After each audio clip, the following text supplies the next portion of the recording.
Tous deux commencèrent à s'embrasser, mais Hanso tenta de repousser Taeha lorsque son toucher devint trop brutal. Plus il la sentait résister, plus il insistait, cherchant à comprendre si elle l'écartait encore ou si, enfin, elle songeait à céder. Dans son cœur, il se disait qu'il s'était déjà offert à trop bas prix et qu'il n'y avait plus de retour possible. Elle pouvait bien l'user, l'épuiser, le briser à sa guise. Il ne reculerait pas. Soudain, Hanso se mit en position de force haletante, la respiration saccadée. Elle peinait à suivre son rythme, balbutiant que c'était trop rapide, tremblant sous l'insistance de ses gestes répétés, frappant toujours au même endroit. Son corps se mit à frissonner lorsqu'elle admit que, s'il continuait ainsi, elle perdrait tout contrôle. Mais c'était déjà le cas. Elle venait de perdre son contrôle. Taeha ralentit un instant, lui demandant si c'était trop, s'il devait s'arrêter. Mais Hansu refusa net, affirmant qu'elle ne se lassait jamais de lui, quoi qu'il fasse, aussi souvent que cela arrive. Elle l'exhorta à en faire l'expérience lui-même, à constater combien il était impossible de se lasser d'une telle intimité. Leurs lèvres se retrouvèrent dans un baiser brûlant. La voix de Taeha s'adoucit alors qu'il lui soufflait de l'inviter à rester chaque nuit, de lui demander d'apporter ses affaires et de partir travailler depuis chez elle. Troublé, Hansu rougit à cette idée, d'autant que son corps, contre le sien, se durcissait à nouveau. Il l'attira vers lui, l'allongea et la pénétra encore une fois. Dans sa poitrine, ses pensées vacillaient, ballottées par ses mots comme une corde de balançoire. Il se répétait de ne pas se laisser duper, car tout semblait mensonge. Pourtant, une vérité persistait. Il voulait que Hansu le garde, qu'elle ne le rejette jamais, mais le serre contre elle toujours, sans détourner les yeux. Et malgré ce désir ardent, ses propres pensées le torturaient, lui rappelant ses paroles cruelles. Elle prétendait fréquenter quelqu'un d'autre, plus jeune, plus beau. Son cœur se brisa, mais sa bouche retrouva la sienne, et le baiser fit taire ses doutes. Enfin, leurs ébats touchèrent à leur fin. Taeha demanda si elle dormait. Hanso lui répondit que non. Son dos la faisait souffrir par tant de passion, et elle se sentait encore pleine de lui, là, au plus profond. Elle en rit, le trouvant étrange de le dire ainsi. Taeha gloussa doucement à ses mots, puis déclara avoir quelque chose d'important à lui confier. Le sérieux de son regard la fit frémir, comme si elle redoutait une vérité grave. Il parle alors du fond du cœur. Désormais, chaque fois qu'elle serait en danger, anxieuse ou simplement désireuse de sa présence, elle devait promettre de l'appeler. Il voulait qu'elle le cherche, qu'elle tende la main vers lui, afin de ne plus jamais se blesser et pour qu'il puisse la protéger. Elle promit, et son cœur s'illumina. Elle ne demanda qu'une chose en retour, qu'il ne se lasse jamais d'elle. Ils scellèrent ce pacte d'une promesse du petit doigt illustrée par leurs doigts entrelacés. À son tour, Hanso exigea qu'ils promettent de ne plus jamais se faire de mal. Taeha ne répondit pas, il se contenta de l'étreindre. Elle insista, menaçant de le gronder s'il ne jurait pas. Mais il se borna à sourire, murmurant une excuse silencieuse dans son cœur. Il ne pouvait renoncer à cette part d'elle qui s'affaiblissait auprès de lui. Se blesser était le moyen le plus simple, le plus vil, de la retenir. Car ce n'est que blessé que ses yeux revenaient vers lui, et il avait encore besoin de ce lien fragile. Frustré, Hanso vit qu'il souriait toujours sans répondre, feignant de s'endormir. Elle demanda s'il dormait vraiment, mais ses yeux clos finirent par la convaincre. Elle pensa alors qu'il avait toujours ce même réflexe, éluder ses questions, sourire au lieu de promettre. Il était égoïste, trop sûr de lui, mais endormi, il paraissait presque angélique.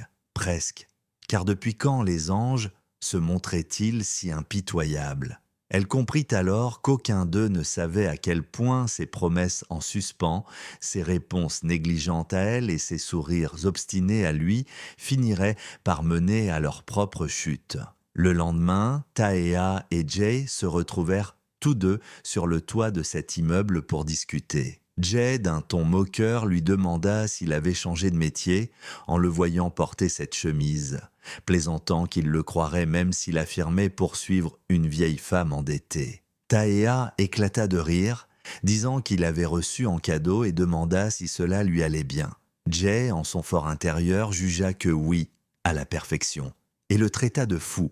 Il se demanda même si cette vieille femme n'était pas moins naïve qu'elle en avait l'air, peut-être trop clairvoyante, et il avoua vouloir savoir, ne serait-ce qu'une fois, ce qu'elle pensait réellement du soi-disant jeune maître.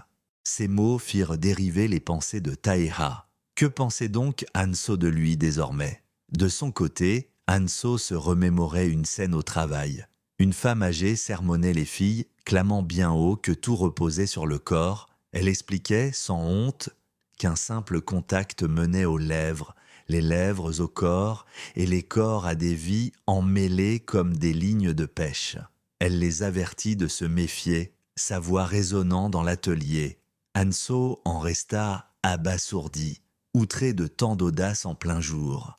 Mais Taeha, lui, repensait à ces mots. Oui, l'intimité était effrayante, et il se l'avoua, elle l'était terriblement. Leur histoire n'avait commencé que comme un jeu, un simple accord, manger, puis se séparer. Pourtant, celui qui en voulait toujours plus, c'était lui. Étrange retournement. Il en était venu à croire en sa sincérité, alors qu'il ne savait presque rien d'elle. Cela lui rappelait les jours naïfs où il croyait encore en l'amour. Et pourtant, sous les douceurs et les élans, subsistait une ombre. Quelque chose chez elle lui paraissait dangereux, dissimulé. L'histoire bascula vers Mincheol qui se tenait au milieu d'un groupe. Un supérieur le félicita, le donnant en exemple en disant « Voilà le modèle de diligence des jeunes ». Mais bientôt son téléphone sonna. L'homme s'éloigna, prétextant un appel important, et ordonna à tous de retourner travailler en heures supplémentaires. À l'écart, il parla au combiné avec une obséquiosité grotesque, éclatant de rires forcés, demandant des nouvelles avec une déférence exagérée. Les autres, derrière lui, ricanaient. Ils saluaient et s'inclinaient alors que personne n'était en face de lui. Ils plaisantèrent. À ce rythme, son front finirait par toucher le sol. Tous se demandaient qui pouvait bien être à l'autre bout du fil pour que leur chef si rigide se fasse si rampant. Certains murmurèrent qu'il s'agissait sûrement d'un client majeur, un ticket repas, sous-entendu, une source d'argent. En réalité, l'appel venait de Jay, qui était lui-même amusé de la scène. Chez elle, Hanso pensait encore à Taeha. Elle pliait ses vêtements tandis que la télévision déversait une série en arrière-plan. La voix d'une actrice décrivait un homme, ce genre d'homme qui, d'une manière étrange, comprenait trop bien les femmes. Celui qui apparaissait toujours dans leurs moments de faiblesse, disant exactement ce qu'elles voulaient entendre. Il lisait dans leurs pensées comme dans un livre ouvert, comme s'il sortait d'un roman ou d'un film.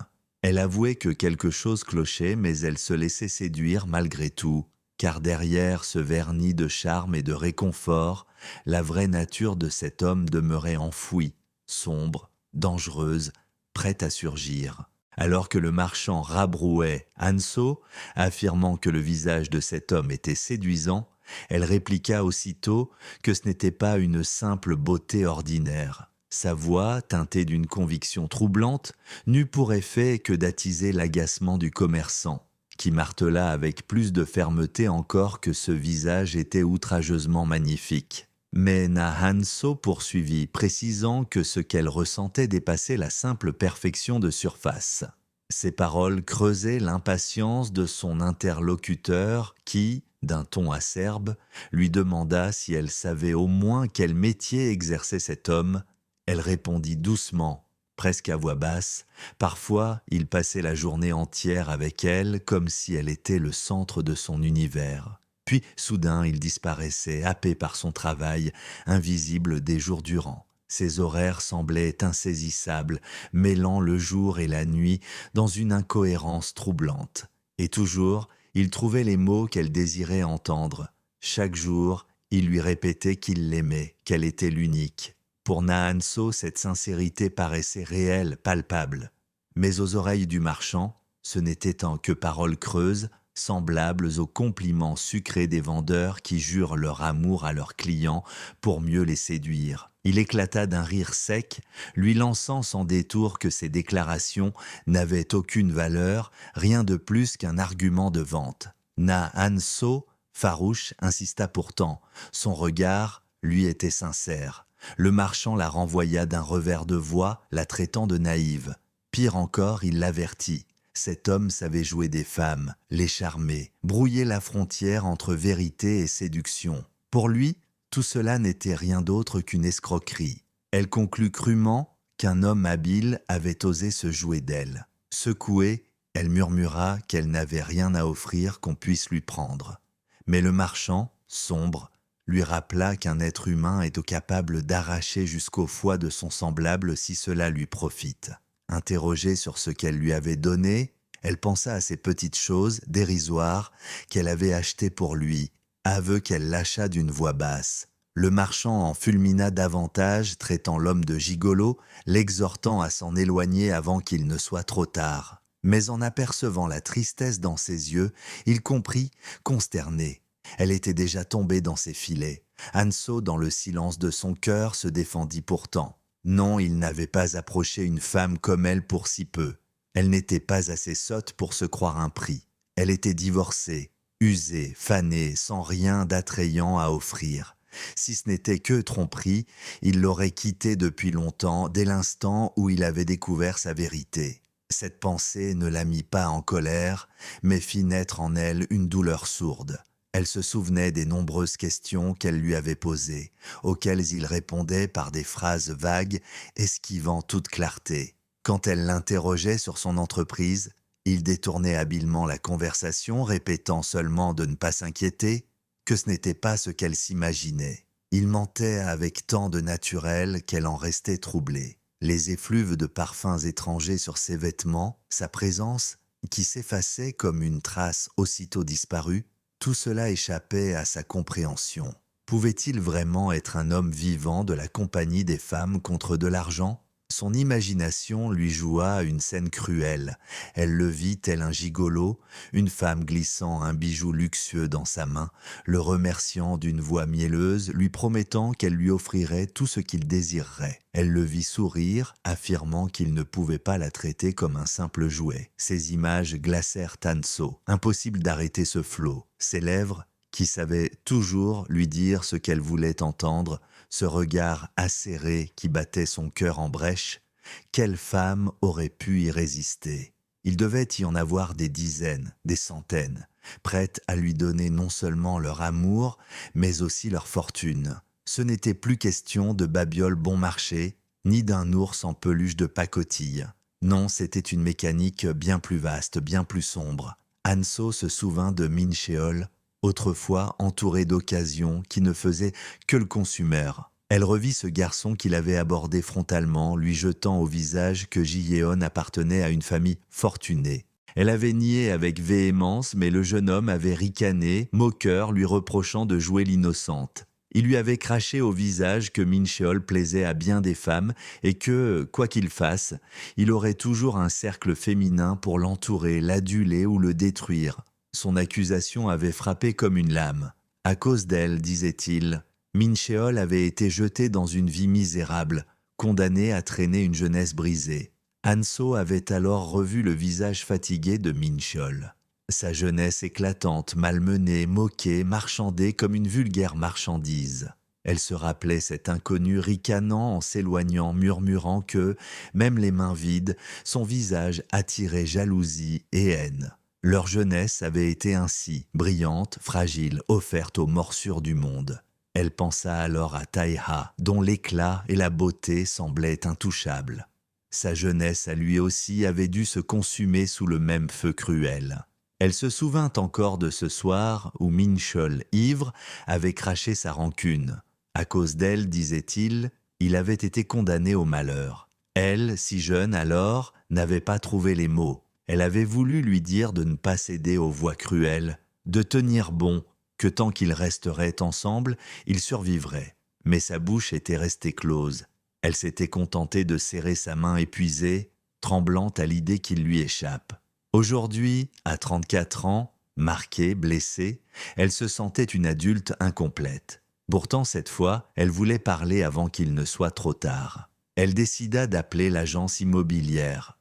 Même si la vie devait l'écraser de ses malheurs, elle voulait continuer à avancer, à se battre pour un peu de lumière. On lui confirma qu'un acheteur potentiel, souhaitait visiter sa maison. Elle pensa à ce lieu exigu et décrépit, mais si cela ne l'effrayait pas, alors elle pouvait lui offrir malgré tout un abri, un recoin où poser son cœur. Elle donna son accord. Au fond d'elle, une question la rongeait. S'il faisait ce métier à cause d'une dette, ne pouvait-il pas arrêter maintenant? Elle se persuadait qu'il parviendrait à s'en sortir, quitte à ce qu'elle-même s'épuise encore davantage pour l'y aider. Était-ce son véritable effroi, le voir malheureux, ou bien le voir s'offrir à d'autres femmes loin d'elle? Pendant ce temps, ailleurs, Taïa examinait des pierres précieuses brutes. Leurs éclats purs, éternels, semblaient défier le temps. Le bijoutier expliquait que face à une telle gemme, l'émotion était immédiate, au-delà des modes ou des époques. Il demanda à Taïha s'il connaissait la taille de doigt de la femme pour qui il achetait cette bague. Un souvenir doux remonta. La main de Hanso entre ses doigts, son rire cristallin quand elle lui avait dit de rester immobile car il la chatouillait. Un sourire effleura ses lèvres. Oui, c'était sa taille. Il demanda à l'artisan d'en faire ainsi pour qu'elle lui aille à la perfection. Le bijoutier répondit chaleureusement qu'elle en serait forcément heureuse, puis s'activa à préparer le contrat. À quelques pas de là, Jay observait la scène. Depuis quelque temps, Taïha s'était trouvé une étrange manie, acheter bague après bague.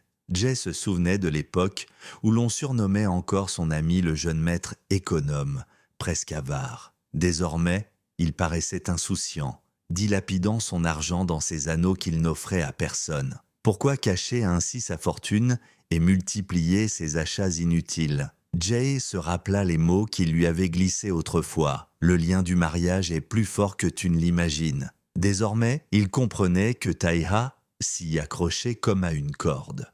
En voyant que toutes ces bagues étaient des alliances, il soupira, se mordant la lèvre.